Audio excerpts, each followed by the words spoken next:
అసలు నేను మాట్లాడితే చాలా ఎక్కువ మాట్లాడాలి, కానీ టైం లేదు, తక్కువ మాట్లాడతా చాలా. ఈ సినిమా తీయాలని ఫస్ట్ రవిశంకర్ గారు నన్ను పిలిచినప్పుడు నేను చాలా భయపడ్డాను. అంటే ఇలాంటి సినిమా చేయగలమా లేదా అనిపించింది. ఆయన కొన్ని ఐడియాస్ చెప్పారు కథలో, ఇలా ఉంటే బాగుంటుంది, ఇలా మార్పులు చేస్తే చాలా బాగుంటుంది. మీడియా అందరికీ నమస్తే. ఫస్ట్ ఆయన పిలిచి చెప్పారు నాకు. చెప్పినప్పుడు నేను చేయగలనో లేదో అనుకున్నాను, బట్ చాలా ప్రోత్సహించి కథను అద్భుతంగా రెడీ చేయించి, అలాగే డైలాగ్స్ అనిల్ గారు ఆయన చాలా హెల్ప్ చేశారు. అలాగే సూర్యప్రకాష్ గారు స్క్రీన్ ప్లే రైటరు, ఆయన ఒక ఆయన. తర్వాత శ్రీకర్, నా ఫ్రెండ్స్ అందరూ కొంచెం సపోర్ట్ చేశారు. మేము బ్యూటిఫుల్ స్క్రిప్ట్ రెడీ చేసాము, సినిమా తీద్దామని అనుకున్నాం. నేను చాలా క్లుప్తంగా చెప్తాను, ఎందుకంటే నా సినిమా గురించి కొంతమందికి తెలియాలి కాబట్టి నేను చెప్తున్నా. ఫస్ట్ హీరో ఎవరు అనుకుని ట్రై చేసాం. ఫస్ట్ మెయిన్ క్యారెక్టర్స్ వాణి విశ్వనాథ్ గారు, వినోద్ కుమార్ గారి క్యారెక్టర్లు ఏదైతే మనం చూసామో ఆ క్యారెక్టర్స్ చేద్దామని ట్రై చేసి, ఓ సూపర్ హీరో ఇప్పుడు క్యారెక్టర్ ఆర్టిస్ట్గా ఉన్న ఒక వ్యక్తిని నేను సంప్రదిస్తే ఆయన ఏమన్నారంటే, రైతులకు నేను లీడర్గా ఉందాం అనుకుంటున్నాను, ఆ మహిళలు చేసే ఉద్యమం చూస్తే నాకు కన్నీళ్ళు వస్తున్నాయి నాకు. ఖచ్చితంగా ఈ సినిమాకి నేను చేయడమే కాకుండా ఆ మహిళలందరికీ నేను ఒక లీడర్లా నిలబడాలనుకుంటున్నాను అని చెప్పాడు ఆయన ఆర్టిస్ట్. చెప్పిన తర్వాత కథ చెప్పడానికి రమ్మన్నారు. నేను ప్రొడ్యూసర్ని తీసుకుని కథ చెప్పడానికి వెళ్ళాను. కథ స్టార్ట్ చేసిన 5th మినిట్లో ఆయన డోర్ లాక్ చేశారు. డోర్ లాక్ చేసి వెనక బయట మా వైఫ్ వాళ్ళు ఉన్నారు. ఈ సినిమా నేను చేయడం వలన మ్యారేజ్కి ఎదిగిన కూతురు ఉంది, ఇప్పుడు నేను ఆ సినిమా చేశానంటే నా పిల్ల మ్యారేజ్ కూడా ఇబ్బంది అవుద్దామో అనిపిస్తుంది. ఇలాంటి కథలు, ఇలాంటి జనం గురించి, ఇలాంటి ఫార్మర్స్ గురించి ఇలా ఉంటుందని కథ నేను ఊహించలేకపోయాను, సో నేను ఈ సినిమా చేయట్లేదు అని చెప్పారు. చెప్పినప్పుడు అదే క్యారెక్టర్ ఆర్టిస్ట్ వాణి విశ్వనాథ్ గారి క్యారెక్టర్ ఏదైతే అనుకున్నామో, కో ఆర్టిస్ట్ కూడా టాప్ ఆర్టిస్ట్ నా ప్రీవియస్ సినిమాల్లో కూడా చేశారు, ఆవిడ కూడా డ్రాప్ అయిపోయారు. సో ఓకే, వీళ్ళిద్దరూ డ్రాప్ అయిపోయారు. మన హీరో ఎవరు అని ట్రై చేస్తే, అమరావతి రైతుల్లో కొంతమంది ఒక హీరోని సపోర్ట్ చేశారు. ఆ హీరో 3 months తిప్పిన తర్వాత 3rd month కథ విన్నాడు. కథ విన్న తర్వాత ఏం చెప్పాడంటే, అసలు ఈ సినిమా నేను కాదు కదా, తెలుగులో ఏ హీరో చేయడు, ఎందుకంటే ఇది రైతుల గురించి తీస్తున్న సినిమా, ప్రజల గురించి తీస్తున్న సినిమా, ఇలాంటి సినిమాలు చేయాలంటే దాన్ని తగ్గట్టుగా ఉండాలి, అనేకమైన పరిస్థితులను ఎదుర్కోవాలి, ఆ పరిస్థితులను ఎదుర్కొనేంత ధైర్యం నాకు కాదు కదా, ఎవరికీ లేదు, కాబట్టి ఈ సినిమా నేను చెయ్యను అన్నాడు. అప్పుడు రవిశంకర్ గారికి చెప్పాను నేను, సార్ డ్రాప్ అయిపోదాను సార్, మనం ఈ సినిమా చేయలేము, ఎందుకంటే ఎవరు సపోర్ట్ చేయట్లేదు, ఏ ఆర్టిస్టులు ముందుకు రావట్లేదు అని చెప్పాను. అప్పుడు ఆయన చెప్పారు, నేను ఒక రైతు బిడ్డని, ఓ రైతులు పడుతున్న కష్టాన్ని మనం తెరకెక్కించాలనుకున్నాం, నువ్వు ఇలా అధైర్యపడిపోయి ఎవరో చేయరంటే ఎలా, మనకి ఎవరు దొరికితే వాళ్ళే చేద్దామని చెప్పి వినోద్ కుమార్ గారిని సంప్రదించారు. వినోద్ కుమార్ గారు ఎంత గ్రేట్ అంటే, మన తెలుగులో ఇంతమంది ఆర్టిస్టులు ఉండి, ఇంతమంది తెలుగు ప్రజలకు నష్టం జరుగుతున్నా ఒక్కళ్ళు కూడా స్పందించకపోతే, ఎక్కడో తెలుగు ప్రేక్షకులు మన్ననలు పొందిన ఆయన తెలుగును మర్చిపోకుండా కన్నడలో ఉన్నా కూడా ఆయన వచ్చి ఈ తెలుగు సినిమాలో యాక్ట్ చేసి ఆ రైతుల గురించి నేను నిలబడతాను, రాజకీయాలు వేరు, జీవితాలు వేరు, రైతులు వేరు, జరుగుతున్న కథలు వేరు, మనం ఫ్యాక్ట్స్ని తీస్తున్నప్పుడు మనం ఎందుకు భయపడాలి, నేను ఈ సినిమాలో ఈ క్యారెక్టర్ చేస్తానని ఆయన ముందుకు రావడం జరిగింది. ఫస్ట్ నేను ఆయనకి సాష్టాంగ నమస్కారం చేయట్లేదు, కానీ చేయాలి, ఎందుకంటే ఈ క్యారెక్టర్ ఆయన చేసినందుకు జీవితాంతం ఆయన కాళ్ళ దగ్గర ఉంటానని నేను చెప్తున్నాను మీకు. నెక్స్ట్ సెకండ్ స్టెప్ వాణి విశ్వనాథ్ గారు. ఆవిడ ఒక మలయాళం హీరోయిన్, తెలుగులో ఎన్నో అద్భుతాలు సాధించిన హీరోయిన్. ఆవిడ ముందుకు వచ్చి రైతులు అంతలా కష్టపడుతుంటే ఆ సినిమాలో యాక్ట్ చేయడానికి నాకేంటి ప్రాబ్లం అని చెప్పి ఆవిడ వచ్చి ఎంత అద్భుతమైన కోఆపరేషన్ అంటే, వినోద్ కుమార్ గారు, వాణి విశ్వనాథ్ గారు, అసలు 600-700 రైతుల మధ్యలో మేము ఈ సినిమా తీసాం. ఆ రైతులంతా రియల్ ఫార్మర్స్, ఎవరైతే రాజధానికి భూములు ఇచ్చారో ఆ లేడీస్ అంతా వచ్చి యాక్ట్ చేసేవారు. వాళ్ళు మార్నింగ్ ఇంట్లో పని చేసుకోవాలి, మొత్తం పాడి ఉంటుంది, వాళ్ళకి పంటలు ఉంటాయి, అవన్నీ చూసుకోవాలి, పిల్లల్ని కారియర్ పెట్టాలి, స్కూల్కి పంపించాలి, అవన్నీ పంపించి లొకేషన్కి వచ్చేవారు. వాళ్ళు వచ్చి లొకేషన్లో మళ్ళీ యాక్ట్ చేసి మళ్ళీ ఈవినింగ్ వరకు యాక్ట్ చేసి ఇంటికి వెళ్ళిపోయేవారు. ఆ మహిళలు, ఆ రైతులు చేసిన సపోర్ట్ వల్లనే ఈ స్క్రీన్ మీద సినిమా చాలామంది ట్రైలర్ చూసి చాలా బాగా తీశారు, చాలా ఎమోషనల్గా ఉంది, మేము బాగా తీయడానికి ట్రై చేస్తాం. ఆ ఎమోషన్ రావడానికి కారణం వాళ్ళు రియల్ ఫార్మర్స్, వాళ్ళ మొహాల్లో కనిపిస్తున్న ప్రతి ఎక్స్ప్రెషన్ రియల్. అక్కడ వాళ్ళు పడిన మానసిక సంఘర్షణని వాళ్ళ మొహాల్లో చూపించగలిగాం మనం, అందుకే ఆ ట్రైలర్ అంత గొప్పగా ఉంది. కాబట్టి ఆ రైతులందరికీ, నాకు సపోర్ట్ చేస్తున్న రైతు సహోదరులకి, రైతు నారీమండలి వీళ్ళందరికీ కూడా నేను స్పెషల్గా థ్యాంక్స్ చెప్తున్నాను.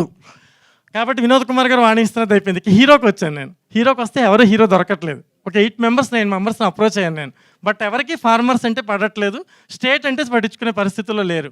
వద్దండి బాబు, ఏదైనా కమర్షియల్ సినిమాలు చెప్పండి అంటున్నారు. ఆ టైంలో తమిళ నుంచి ఆ అబ్బాయిని సెలెక్ట్ చేశాను నేను. ఆ అబ్బాయికి తెలుగు రాదు. ఫస్ట్ లొకేషన్లో వాణి విశ్వనాథ్ గారు గుర్తుండే ఉంటుంది, అమ్మ నేను ఊరి నుంచి వచ్చానని చెప్పడం కూడా రాలేదు. అబ్బాయికి తెలుగు రాలేదు, తెలుగు తెలియలేదు, భయపడ్డారు అందరూ యూనిట్లో. ఎక్స్ట్రాడరీ అసెంబ్లీ సీన్లు ఉంటాయి, ఎక్స్ట్రాడరీ ఎమోషనల్ డైలాగులు ఉంటాయి, ప్రభుత్వాన్ని నిలదీసే డైలాగులు ఉంటాయి. ఇలాంటి డైలాగులు ఈ అబ్బాయితో ఎలా షూట్ చేస్తారని అడిగారు నన్ను లొకేషన్లో అందరూ. ఏం కాదు, కాలం సమాధానం చెప్పుద్ది అన్నట్టుగా కాలమే అబ్బాయికి నేర్పుద్ది అన్నాను. అలాగే నేర్చుకున్నాడు. ఎక్స్ట్రాడరీ పెర్ఫార్మెన్స్ చేశాడండి ఆ అబ్బాయి. Beautiful performance. ఆ ఫార్మర్స్ ఎమోషన్ అది అంతా అతను అద్భుతంగా క్యాచ్ చేశాడు. తర్వాత నెక్స్ట్ స్టెప్ అమృత. నేను ఏరువాక పాటలో చేయమన్నాను, వద్దండి బాబు ఇలాంటి పాటలు ఇలాంటి సినిమాలు ఏమవుద్దో ఏంటో అని టెన్షన్ పడిపోయింది. కానీ నేను చాలా కన్విన్స్ చేసి అమ్మాయి బొట్టలు కూడా వేకేట్ చేసి వెళ్ళిపోయింది భయపడి. మళ్ళీ పిలిపించి మళ్ళీ ఆ పాటలో యాక్ట్ చేయించాను. అమ్మాయి బ్యూటిఫుల్గా చేసింది. అలాగే హీరోయిన్ వీణా కూడా కొత్త అమ్మాయి రాలేదు హెల్త్ ప్రాబ్లం వల్ల. ఆ అమ్మాయి కూడా చాలా బ్యూటిఫుల్గా చేసింది. డైలాగులు అద్భుతంగా ఉంటాయి ఈ సినిమాలో. మేము ఇన్ని కష్టాలు పడి సినిమా తీసింది ఒక పార్టీ కోసం కాదు. ఒక ఫ్యాన్ గుర్తు అంటే వైఎస్ఆర్సీపీ అంటారు, ఒక ఇంటి గుర్తు అంటే ఒక నాగల గుర్తు అంటే తెలుగుదేశం అంటారు, ఒక కారు గుర్తు అంటే కేసీఆర్ పార్టీ అంటారు, ఓ హస్తం గుర్తు అంటే మనం కాంగ్రెస్ పార్టీ అంటాం. నాది జాతీయ జెండా లాంటి సినిమా. జాతీయ జెండా ఎవరిదని అడిగితే ఏం చెప్తాం? జాతీయ జెండా ఎవరిది అని అడిగితే మావాడిది అంటాం. దాని కులం ఉండదు, మతం ఉండదు, ప్రాంతం ఉండదు. భారతదేశంలో ప్రతి ఒక్కడికి ఆ జెండా మీద హక్కు ఉంటుంది. అలాగే నా సినిమా కూడా జాతీయ జెండా లాంటిది, అందరికీ ఉపయోగపడే సినిమా ఇది. రైతు అంటే ఎవడకు కాదు, రైతు అంటే భూమిని దున్నేవాడే కాదు, భూమిని పండించిన తినేవాడు కూడా రైతు బిడ్డలాంటి వాడే. ఆ ఉద్దేశంతోనే నేను చెప్తున్నాను. రవిశంకర్ గారి గురించి చెప్పాలంటే ఎన్నో రోజులు, నేను ఎక్కువ మాట్లాడుతాను అనుకోవద్దు, ఎందుకంటే మేము పడిన కష్టం మీకు తెలియాలి కాబట్టి నేను చెప్తున్నాను. చాలాసార్లు సీన్లు తీస్తున్నప్పుడు కొంతమంది రైతులకి అనివార్య కారణాల వలన ఎవరైనా ఊర్లో చనిపోయినా, ఆ ఊర్లో ఏదైనా పెద్ద ఫంక్షన్ ఉన్నా, అక్కడికి ఏదైనా పొలిటికల్ మీటింగ్స్ జరిగినా, ఈ డిస్టర్బెన్స్ జరిగినా ఆ ఊర్లో విలేజెస్కి రావడం కుదిరేది కాదు.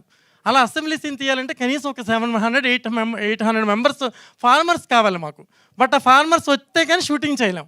అలా 2 రోజులు 3 రోజులు 4 రోజులు అలా వెయిట్ చేసి ఆ సీన్ అవ్వకపోయినా, అమౌంట్ ఖర్చు అయిపోయినా కూడా పర్వాలేదు, అనుకున్న ఎఫెక్ట్ రావాలని మళ్ళీ ఆ రైతులు 700 మంది సమీకరించే వరకు సుధాకర్ గారు, నరేంద్ర గారు ఇలా చాలామంది బ్యూటిఫుల్గా సపోర్ట్ చేశారు మాకు. వాళ్ళందరూ మళ్ళీ ఆ రైతులు ఒరిజినల్ రైతులు వచ్చాక మాత్రమే మేము షూటింగ్ చేసేవాళ్ళం. అలా ఆయన ప్రొడక్షన్ విలువలు కూడా ఎంతో పెంచి, డబ్బు కాదు మనం ముందు రైతు పెట్టిన ఇంచు భూమి కూడా ఆయనకి లేదు. ఆయన సినిమా చేయడానికి కారణం కేవలం రైతుల మానసిక సంఘర్షణ ప్రజలకు తెలియాలని. ఈ రైతుకు సంబంధించిన సంఘర్షణలో ఏ క్యారెక్టర్లు ఎలా ప్రవర్తించినాయో కళ్ళకు కట్టినట్టు ఈ సినిమాలో చూపించడం జరిగిందండి. అందుకని ఈ సినిమాలో ప్రతి మణిశర్మ గారు బ్యూటిఫుల్ మ్యూజిక్ కానీ, తర్వాత ఇవన్నీ కూడా బ్యూటిఫుల్. తర్వాత ఈ ట్రైలర్ కట్ చేశాడు యాడ్ భాస్కర్. మీకు తెలుసు భాస్కర్ గారు పెద్ద సినిమాలన్నీ ట్రైలర్లు ఆయనే కట్ చేస్తారు. ఫస్ట్ మా ప్రేక్షకుడు ఆయనే. ఈ సినిమా రెడీ అయిన వెంటనే సినిమా తీసుకెళ్ళి ఆయనకి ఇచ్చాను నేను. ఆయన సినిమా చూసి అన్నారు, ఏమన్నారంటే, ఒక సినిమా డైలాగులు తీస్తే 10-15 వస్తే సూపర్ హిట్ ట్రైలర్ కూడా, మీ సినిమా 45 డైలాగులు వచ్చినాయి, ఇలాంటి ట్రైలర్లు 10 కట్ చేయొచ్చు అని చెప్పారు ఆయన నాకు. ఆయనే మొదట భరోసా ఇచ్చాడు. ఆయన మంచి డైరెక్టర్ అవుతాడని నాకు నమ్మకం. సో ఆయన జడ్జిమెంట్ తీసుకుని నేను ముందుకు వెళ్ళిపోయాను. రవిశంకర్ గారు ప్రతి నిమిషంలోనూ ప్రోత్సహించి, మేము బయలుదేరితే అక్కడ షూటింగ్ ఆపేస్తే అమరావతిలోనే మేము షూట్ చేసాం సినిమా. ఎక్కడ ఒరిజినల్ రైతులు డొనేట్ చేశారో ఆ భూముల్లోనే తీశాను నేను సినిమా వెళ్ళి. ఆ ప్రాంతంలోనే సినిమా తీశాను. ఏదైనా ప్రాబ్లం వస్తుంది, ఆగిపోద్ది సినిమా, ఏంటి పరిస్థితి అని మా యూనిట్ అంతా భయపడిపోయి, మా అసిస్టెంట్స్ ఆల్సో, నా అసిస్టెంట్లు కూడా నాకు సపోర్ట్ చేయలేదు కొంతమంది. ఎందుకండి ముళ్ళకంప మీద మనం చేరేసుకోవడం లాంటిది సినిమా చేయడం ఎందుకు వద్దు అంటే, నేను రవిశంకర్ గారి దగ్గరికి వెళ్ళి చెప్పా, సార్ మనం చేయడం వల్ల అనేకమైన లాస్ అంటున్నారు, ఇక్కడి నుంచి అక్కడికి వెళ్తే షూటింగ్ ఆపేస్తారు, 25-30 lakhs లాస్ వస్తుంది, మనకి ఆలోచిద్దామండి అన్నాను నేను. లేదు అక్కడికి వెళ్ళాక కదా తెలిసేది పోయింది ఉంది అనేది. మనం రైతుల కోసం సినిమా చేయాల్సిందే, మన రాజధాని మీద సినిమా తీయాల్సిందే. ఆయన పట్టుపట్టి ఎంతో శ్రమపడి, ఒక్కళ్ళ సపోర్ట్ లేకపోయినా ఓన్లీ మాకు సపోర్ట్ చేసింది మహిళలు, రైతు ఫారం అక్కడ చేసిన రైతులు, మహిళా రైతులు, మన జెంట్స్ రైతులు, వీళ్ళే చేసింది మాకు సపోర్ట్. కానీ ఎవరి నుంచి ఆయనకి ఎటువంటి సపోర్ట్ రాకపోయినా ఒకే ఒక మగాడిగా ఆయన నిలబడి సినిమాను ముందుకు తీసుకొచ్చారు. ఇందులో యాక్ట్ చేసిన వాణి విశ్వనాథ్ గారికి, వినోద్ కుమార్ గారికి, అందరికీ కూడా నేను థ్యాంక్స్ చెప్తున్నాను. అలాగే కోటగిరి వెంకటేశ్వరరావు గారు ఎడిటింగ్ ఈ సినిమాకి, ఆయన బ్యూటిఫుల్ ఎడిటింగ్ చేస్తారు, ఈ సినిమాకి ప్రాణం పోశారు. ఆయనకు కూడా నేను చాలా థ్యాంక్స్ చెప్తున్నాను. సినిమాలో పనిచేసిన టెక్నీషియన్స్ అందరికీ చెప్తున్నాను. నా అసిస్టెంట్ లాస్ట్ వరకు ధైర్యంగా కొంతమంది నా వెనకాల నడిచిన వాళ్ళందరికీ థ్యాంక్స్ చెప్తున్నాను. ఇప్పుడు నేను యాక్చువల్గా చెప్పబోయేది ఏంటంటే, ఈ సినిమా పొలిటికల్ సినిమా కాదు. ప్రతి వెబ్సైట్ కానీ, ప్రతి యూట్యూబ్లో కానీ, ప్రతి చోట కానీ చాలామంది దిస్ ఈజ్ పొలిటికల్ ఫిల్మ్ అని చెప్తున్నారు. నాది సినిమా పొలిటికల్ ఫిల్మ్ అని చెప్పే అంశం నేను ఏది సినిమాలో చూపించలేదు. ఒక ఇన్సిడెంట్ జరిగింది, ఒక యథార్థ సంఘటన జరిగింది. రైతులు భూములు ఇచ్చారు. ఆ రైతుల యొక్క మానసిక సంఘర్షణ, మనం ఒక ఇంచు భూమి ఇవ్వడానికి కూడా ఆలోచించాం. వాళ్ళు కొన్ని వేల ఎకరాల భూములు ఇచ్చి వాళ్ళ జీవితం ప్రశ్నార్థకం అయిపోయి ఏం చేయాలో అర్థం కాక కన్నీటితో అక్కడ కూర్చున్న వాళ్ళని వాదార్చడానికి ఒక చెయ్యి కూడా వెళ్ళలేదు. అలాంటి వాళ్ళ కోసం సినిమా తీస్తే పొలిటికల్ సినిమాని ఎలా మాట్లాడతారు? This is not a political film, this is a public film. ప్రజల చిత్రం ఇది, ప్రజల సినిమా, జనం సినిమా ఇది. ఇంకొకసారి ఎవరైనా పొలిటికల్ ఫిల్మ్ అని రాస్తే వాళ్ళ వెనకాల ఉన్న తాత ముత్తాతలు వాళ్ళందరికీ వెళ్ళి మన ఫార్మర్స్ కాదా అనేది ఒకసారి ఆలోచించుకుని రాయండి ప్లీజ్, దయచేసి. ఇది ప్రజా ప్రయోజనం కోసం తీసిన సినిమా కాబట్టి మీ అందరికీ నేను థ్యాంక్స్ చెప్తూ, మరిన్ని పేర్లు నాకు సపోర్ట్ చేసిన వాళ్ళ పేర్లు నేను మిస్ అయ్యి ఉంటే క్షమించండి. సీజీ వెంకీ, సీజీ చాలా బాగా చేశాడు, ఆయన బాగా సపోర్ట్ చేశాడు. ఇలా కొంతమంది వ్యక్తులు నా వెనకాల ఉండి నన్ను ముందుకు నడిపించారు.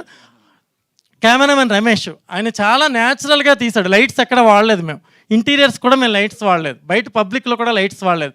పబ్లిక్ అలా రైతులు వచ్చి నిలబడితే మేము షాట్ పెట్టాలి, వాళ్ళు వెళ్ళిపోతే కెమెరా తీసేయాలి. సో ఇటువంటి సిచ్యువేషన్స్లో మనం లైట్స్ని ఇలాంటి అన్నింటిని విపరీతంగా వాడి ఆ సినిమాని తీయడం చాలా క్లిష్టమని కెమెరామెన్గా ఆయన్ని సెలెక్ట్ చేయడం జరిగింది. ఆయన బ్యూటిఫుల్ ఫోటోగ్రఫీ చేశాడు. ఆ ఫోటోగ్రఫీ వల్లనే మనకి ఆ సినిమా చూస్తున్నప్పుడు కూడా చాలా న్యాచురల్గా అనిపిస్తుంది. ఇక మణిశర్మ గారి మ్యూజిక్ బ్యూటిఫుల్. డైలాగుల గురించి చెప్పాలంటే అనిల్, ఆయన తెలంగాణ అబ్బాయి బేసికల్గా, అతను ఆంధ్ర గురించి అంత అద్భుతమైన డైలాగులు రాస్తారంటే ఒకసారి ఆలోచించండి. ఆ సమస్య ఎంతవరకు ఉందో, ఎంతవరకు తెలిసిందో. అతను బ్యూటిఫుల్ డైలాగులు అందించాడు. నాకు బాగా నచ్చిన డైలాగ్ ఒకటి ఉంది. ఆడవాళ్ళు ఉద్యమంలోకి వచ్చినప్పుడు ఆయన చెప్తాడు, ఆయన రాశాడు ఒక డైలాగ్, ఏమనంటే తెలుగింటి సాంప్రదాయం ప్రకారం ఆడపిల్ల గడప బయట కూర్చోవాలి, ఊయాల్లో బిడ్డను జోకొట్టే ఆడది ఉద్యమంలోకి వచ్చి జై కడితే ప్రళయం కాక ఇంకేంటి అని చెప్పి ఒక డైలాగ్ రాశాడు. ఇలాంటి డైలాగ్స్ ఎన్నో, కొన్ని వందల డైలాగ్స్ ఉంటాయి ఈ సినిమాలో, బ్యూటిఫుల్ డైలాగ్స్ ఉంటాయి. ఇది ప్రజల సినిమా, రైతుల సినిమా, మన సినిమా, మనందరి సినిమా.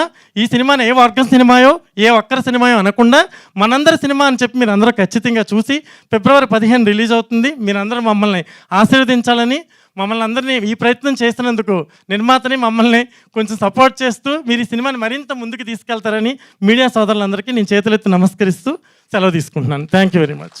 థ్యాంక్ యూ భాను గారు, థ్యాంక్ యూ సో మచ్.